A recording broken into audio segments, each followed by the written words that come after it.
Let us now begin in Allah's blessed name.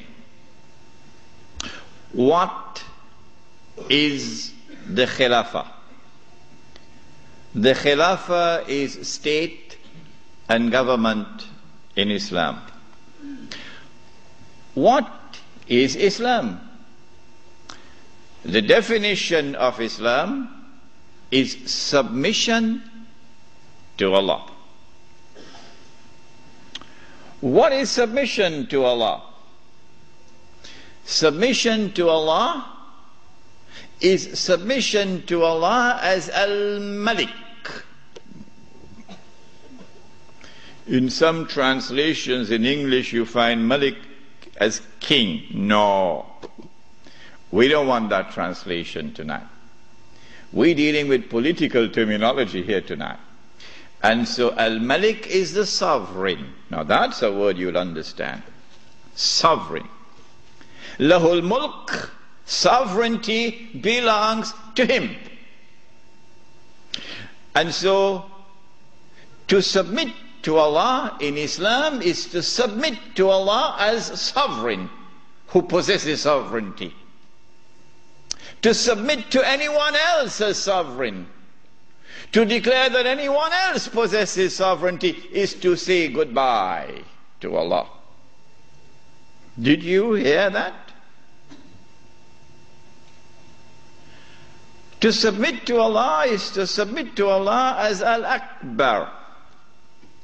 And He reminds you that He is Al-Akbar, because every time you perform salat, you cannot move in salat without Allahu Akbar. Al-Akbar is the one who has supreme authority. And so the Khilafah is a state and government which submits to Allah's authority as supreme. For a Muslim to submit to anyone else and recognize his authority as supreme is to say goodbye to Allahu Akbar. Islam is to submit to Allah as Al-Hakam. The 99 names, this is one of them. Al-Hakam is the lawgiver, who not only gives the law, but his law is the supreme law. And when he makes something haram, it must be enforced as haram. And when he makes something halal, it must be enforced as halal. And so anyone who submits to any law other than Allah's law as the supreme law has said goodbye to Allah subhanahu wa ta'ala as Al-Hakam. This is called, in the political terminology of Islam, this is called shirk. When Fir'aun declared, and of course everyone knows what Fir'aun said, Ana Rabbukumul A'la, I am the one who is sovereign. I possess sovereignty. That was shirk. When he declared, Ana Rabbukumul A'la, I am the one who possesses supreme authority, that was shirk. When he declared, Ana Rabbukumul A'la, my law is the supreme law in the land of Egypt, that was shirk. And Allah punished him with terrible punishment for his shirk. This then was the Khilafah, a system of state and government in which Muslims could submit to Allah subhanahu wa ta'ala as Al-Malik, as Al-Akbar, as Al-Hakam. The Khilafah was destroyed. Who destroyed it? Why did they destroy it? How did they destroy it? When did they destroy it? What did they replace it with? With what was it replaced? And what is its destiny? These are awesomely important questions which very few can answer today. There is a book outside which was not written as an attack on a religious movement, the Wahhabi movement, no. It is entitled The Caliphate, the Hijaz, and the Saudi Wahhabi Nation State. It's outside. And it answers all of these questions. Now then, let us begin the lecture as to who destroyed the Khilafah and why did they destroy it and how did they destroy it.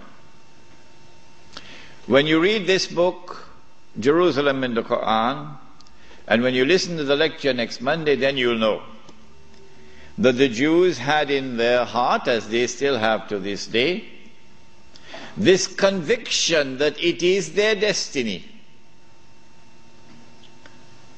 Even after Allah subhanahu wa ta'ala had expelled them from the Holy Land, even after they had lived in the wilderness for 2,000 years, it is the conviction in the heart of the Jews that it is their destiny to liberate the Holy Land of non-Jewish rule, to return to the Holy Land not as tourists, no, to return to the Holy Land to reclaim it as their own.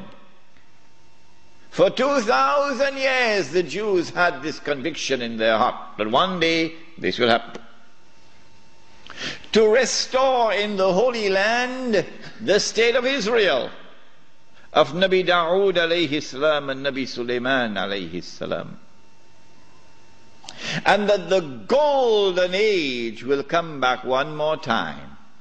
The golden age when that state of Israel, of Nabi Dawood alayhi salam and Nabi Sulaiman alayhi salam, was the ruling state in the world. That age will come back one more time. And so the state of Israel, when it is restored, will eventually become the ruling state in the world. This was the conviction of the Jews. You and I, from the Quran and from the Sunnah, from the Ahadith of the Prophet ﷺ, we would know about the magnificent deception of Al-Masih al-Dajjal, who liberates the Holy Land in 1919, liberates the Holy Land of non-Jewish rule, who brings the Jews back to the Holy Land not as tourists but to reclaim it as their own between 1919 and 1948, who restores a state of Israel in the Holy Land in 1948 and convinces the one-eyed Jews that this is the Israel of Nabi Dawood alayhi salam and Nabi Sulaiman alayhi salam. But of course it is not, it is an impostor. But they accept it and they embrace it. And that this Israel is about to become the ruling state in the world, replacing the United States of America. Those who differ with me, who say, well, we never read this in our books, where did he get this from? This must be false. My answer to them is just wait and see. Just wait and see. If this is to be accomplished, and the golden age of the Jews is to return one more time, and they are to rule the world, how will they do it? They will need globalization to bring all of mankind together as one global society. And they need to demolish the Ottoman Islamic Empire, which stands in their way. And they will have to demolish the institution of the Khilafah, which is the head of Islam. If you can cut off the head, then you can paralyze the body. And so the attack is now launched to cut off the head, the Khilafah.